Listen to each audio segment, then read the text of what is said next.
Irmãs, irmãos, companheiros e amigos, espero que estejam todos bem. Aqui estamos nós novamente com algumas reflexões a propósito de assuntos tratados pela doutrina espírita e do interesse de todas as criaturas. Desta vez queremos lembrar que no capítulo 23 do Evangelho segundo o Espiritismo, esse capítulo se chama, na verdade, Moral Estranha. E ele trata de assuntos curiosos, de falas anotadas de Jesus, escolhidas especialmente do Evangelho de Lucas, a propósito de falas, ensinamentos de Jesus, muito curiosos, contendo algumas afirmações até mesmo estranhas e até contestadas por algumas criaturas. Há 4 questões, 4 itens tratados nesse capítulo 23, que estão intitulados, primeiramente, aborrecer pai e mãe. Segundo, um outro título, abandonar pai, mãe e filhos. Um outro, deixai os mortos enterrar os seus mortos. E por fim, um último, não vim trazer a paz, teria dito o juiz, mas a espada. Esses 4 exemplos que são trazidos nesse capítulo do Evangelho são muito curiosos e são estudados pelas criaturas, pelos doutrinadores, de uma maneira geral, de todas as religiões, de todos os povos, inclusive. E esses itens, dizem os doutrinadores, o próprio Kardec diz que deveriam ser compreendidos de forma figurada e não tomadas ao pé da letra. Nós queremos fazer, primeiramente, uma observação de que tudo quanto nós vamos falar é uma síntese, não só do que consta no capítulo do Evangelho, mas de vários doutrinadores e estudiosos das Escrituras, à luz do Espiritismo, sobretudo, né? E a segunda observação que nós devemos fazer é de que, para ser compreendido, é preciso entender a natureza particular de cada língua, a mudança do significado com o tempo. Isso quer dizer que os evangelhos foram editados, foram descobertos e foram colocados, dados a público, muito tempo depois do desencarne de Jesus. E eles foram anotados, primeiramente eles foram transmitidos oralmente entre as criaturas, depois foram anotados por alguns, Mateus, Lucas. E, no caso específico, alguns desses evangelhos, eles foram traduzidos originalmente por um frei, Jerônimo, que, a pedido do Papa Damaso, havia solicitado a ele que fossem reunidos os principais evangelhos encontrados, escritos, então, fossem traduzidos para o latim e criada a Vulgata, ou seja, reunido, então, nos evangelhos. São os 4 evangelhos que foram anotados, sendo que os 3 primeiros, chamados sinóticos, e, portanto, são mais ou menos com a mesma visão, os mesmos caracteres, às vezes os mesmos fatos, e um diferenciado de todos eles, que é o de João, que é considerado o espiritualizado. Pois é, já nessa tradução, Jerônimo, que conhecia o aramaico, conhecia o grego, e, aliás, devemos dizer que os evangelhos encontrados a maioria deles estava em grego, e para transmitir já para o latim já houve uma porção de interferências, de modificações de estrutura de palavras e frases todas, né? E, depois disso, os evangelhos foram copiados. Aliás, as criaturas que se dedicavam a isso aí chamavam, na verdade, copistas. A maioria dessas criaturas eram analfabetas, era constituída de analfabeto. E eles quase que literalmente desenhavam aquilo que estava à frente dele, quais eram os textos. E muitas das vezes, quem tinha analisado o texto anteriormente fazia observações à margem ali, observações de natureza subjetiva dele, de entendimento, ou mesmo de chamada de atenção para outra afirmação em outro lugar. E, curiosamente, esses copistas acabavam, inclusive, inserindo no texto essas observações, portanto, cometendo, inclusive, interpolações, na verdade, né? E essas coisas que estavam escritas à margem acabavam fazendo parte do Evangelho. E daí as expressões eram subjetivas, inclusive. Esses copistas acabavam colocando palavras e traduções segundo o seu entendimento. Como dissemos, eram semi-analfabetos, né? E acabavam esses textos errados fazendo parte do corpo do texto todo. E eles partiam de uma tradução chamada literal. Muitas vezes, essa tradução literal altera o significado real. Hoje mesmo a gente vê que quando há traduções de outras línguas, por exemplo, do inglês, do francês, quando a tradução é literal, altera integralmente o texto, até porque também existem locuções verbais, existem expressões verbais que são próprias de um público que não tem tradução para outro.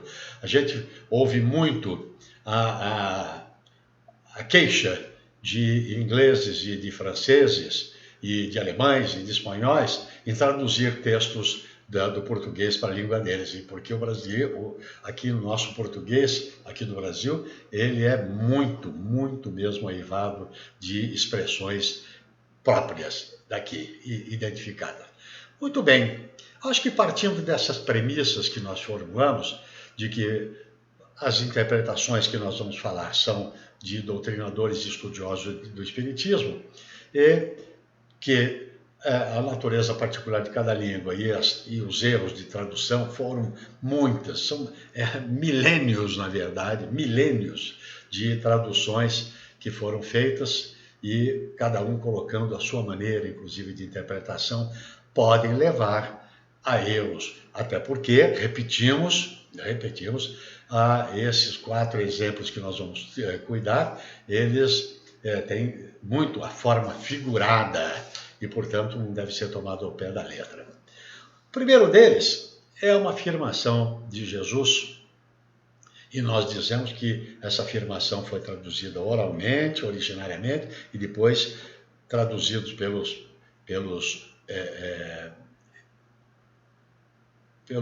evangelistas.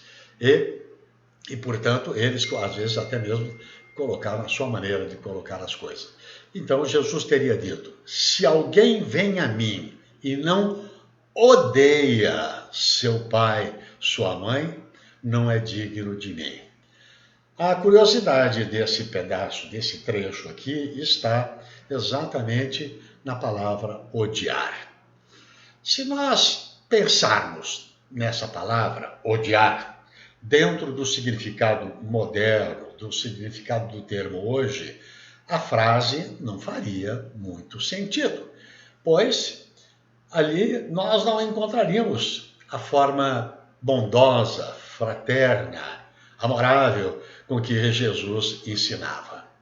Entretanto, se nós considerarmos a possibilidade, é possibilidade isso, de a palavra odiar ter sido traduzida de maneira um pouco forte por algumas criaturas que anotaram essa tradução, e se nós considerarmos, dizíamos nós, a possibilidade de significar, esse odiar significar amar menos, ou seja, Jesus teria dito, se alguém vem a mim e gosta menos, e ama menos, ou aborrece os seus pais e as suas mães, nós poderíamos compreender que houve muito engano muito sério na interpretação e, obviamente, na tradução. Porque na doutrina amorosa e amorável do Cristo não havia espaço para a palavra odiar, literalmente como nós a concebemos hoje. Portanto, é de se levar em consideração a análise que é feita desse texto, tirando o sentido moral que Jesus sempre coloca, esse é indiscutível. Ele queria dizer que as pessoas, para segui-lo, deveriam se desapegar, se desvencilhar de laços familiares muito apertados, para que pudesse então seguir os passos de Jesus e na prodigalização dos evangelhos. Então, esse é o sentido real, mas aqui a análise que nós estamos fazendo, daí porque é chamado estranha moral, chama esse capítulo aqui, porque a palavra odiar aqui estaria colocada de uma maneira muito grotesca, e se a gente entender que é amar menos ou aborrecer no sentido de deixar, abandonar a família e, portanto, provocaria um aborrecimento a ela. Ok? Estamos entendendo? O segundo exemplo citado lá nesse capítulo do Evangelho segundo o Espiritismo é abandonar pai e mãe, esposa e filhos. Literalmente, Lucas anota da seguinte maneira, que Jesus teria dito: e todo o que deixar por amor do meu nome, a casa, ou os irmãos, ou as irmãs, ou o pai, ou a mãe, ou a mulher, ou os filhos, ou as fazendas, receberá 100 por 1 e possuirá a vida eterna. Muito bem. Então, nós aqui vamos destacar a ideia do abandono. Verdadeiramente, a ideia de abandono da família, da maneira como está assim toscamente colocada a questão, anotada de Jesus, ela não condiz com a doutrina de Jesus, com a doutrina do Evangelho. Ao contrário, não só não condiz, como também importa na sua negação, negando a possibilidade de convívio familiar. Mas se, por um lado, nós pensarmos que o pensamento, o ensinamento contido nessa passagem é para que nós possamos aprender a colocar o interesse da vida futura acima da vida material, então há concordância com a essência do ensinamento. Fica claro que Jesus pretendeu nos conscientizar de que a vida futura, ou seja, a vida do espírito, é mais importante que a vida na matéria.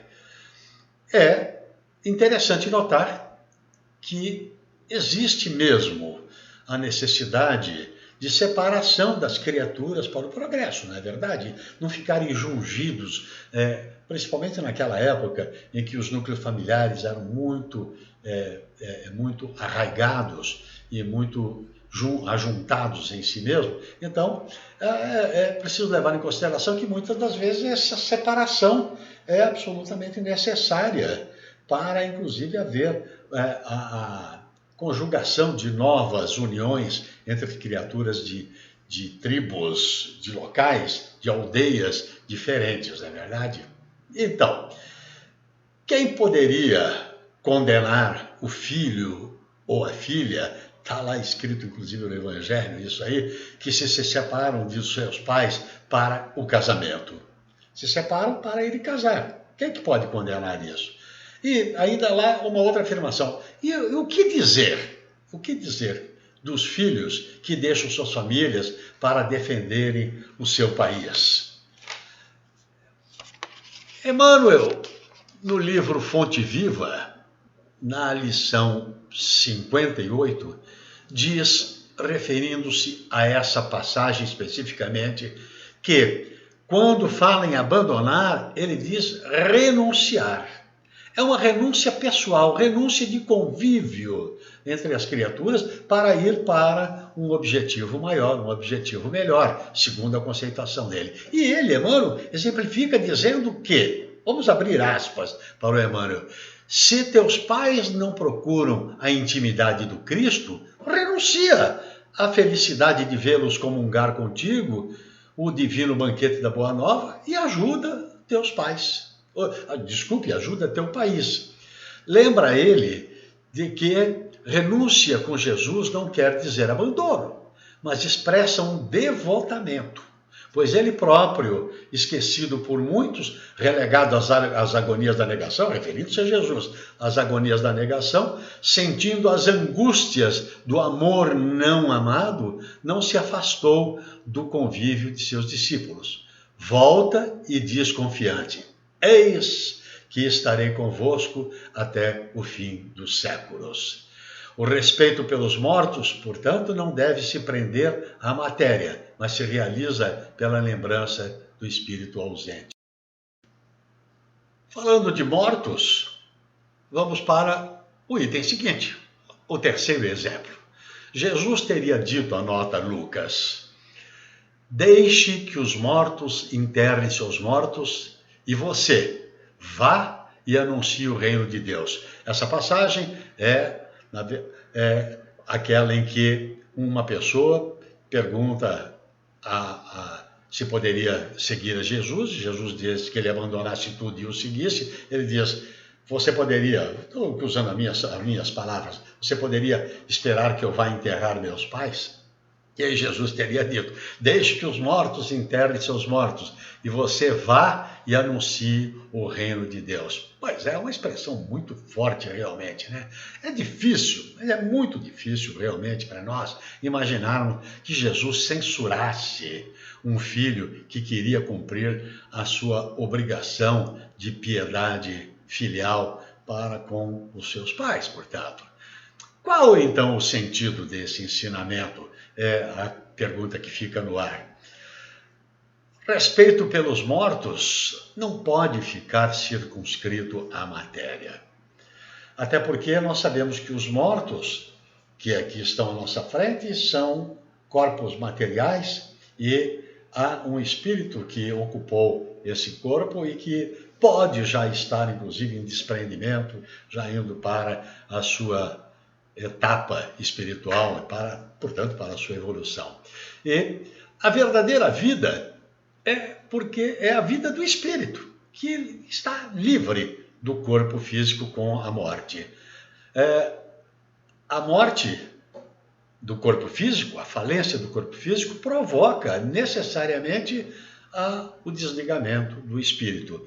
Não é o contrário, como dizem por aí, o corpo morre porque o espírito se retirou. É exatamente o contrário. O espírito somente se desliga do corpo físico quando esse não tem mais condição e circunstância de ficar junto. Era esse o ensinamento.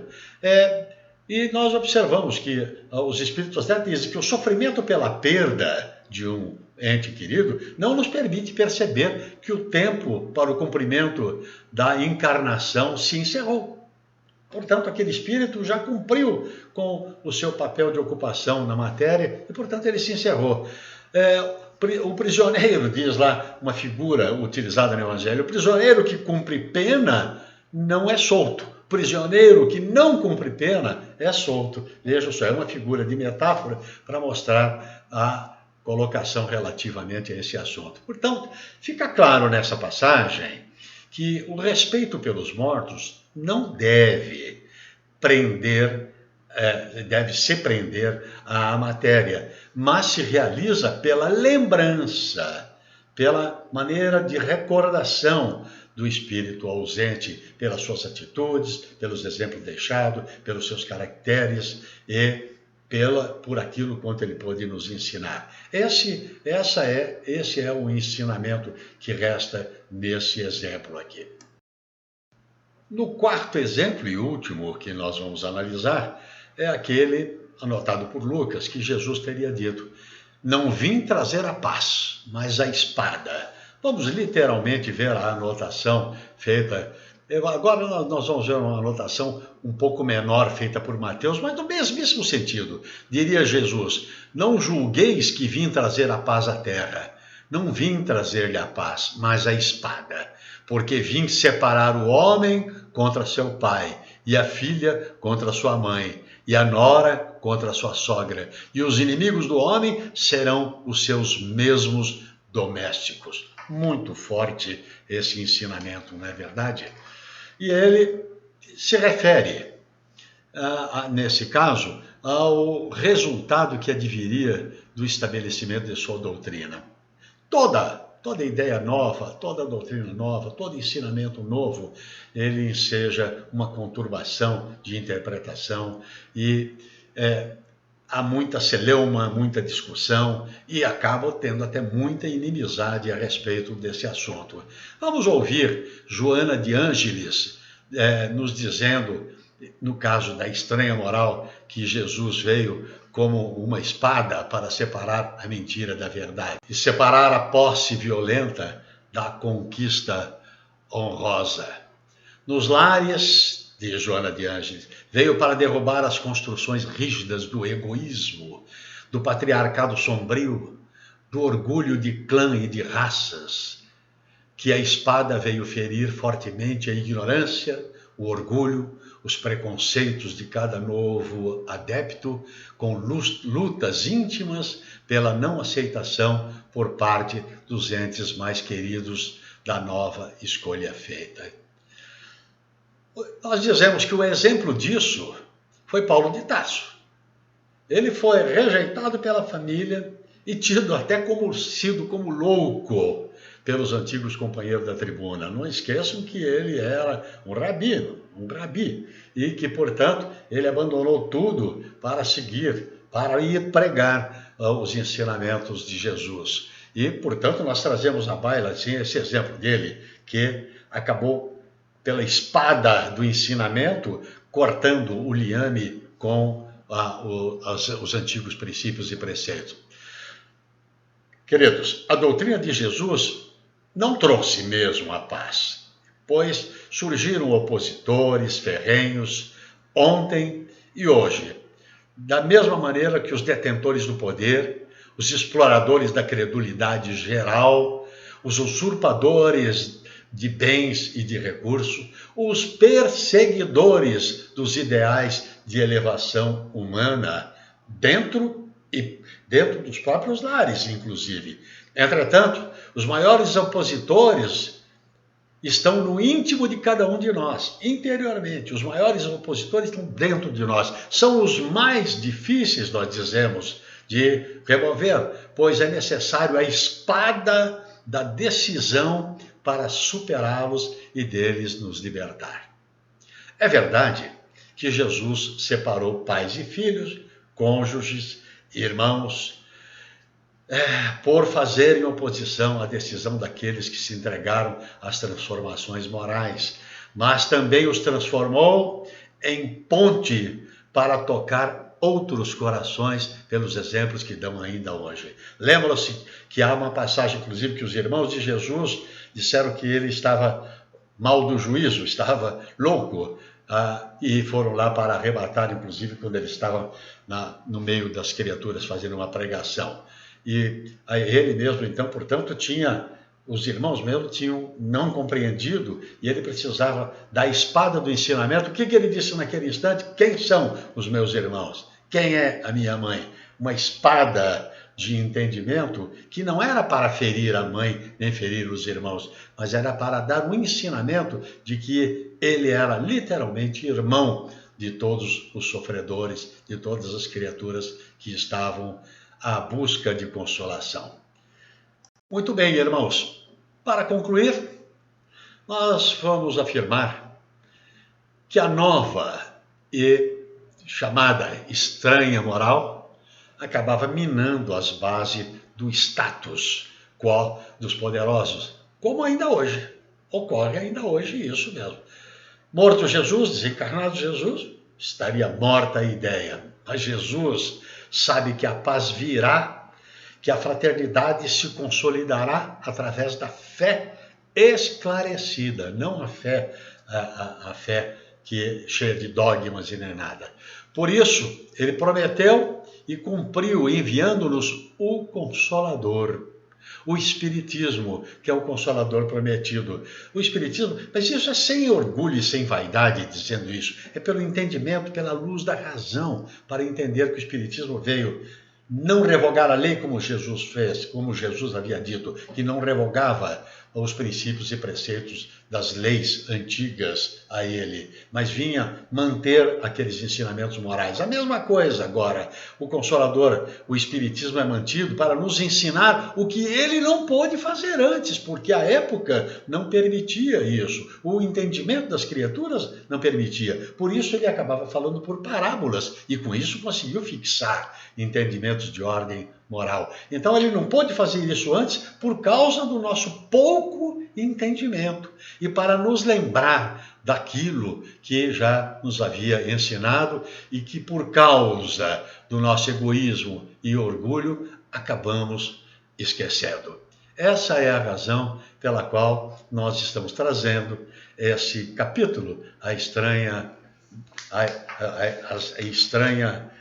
moral que Jesus teria eventualmente pregado. Fora os erros de interpretação, agora temos o aclaramento da espiritualidade para nós entendermos de maneira definitiva o que Jesus queria nos ensinar.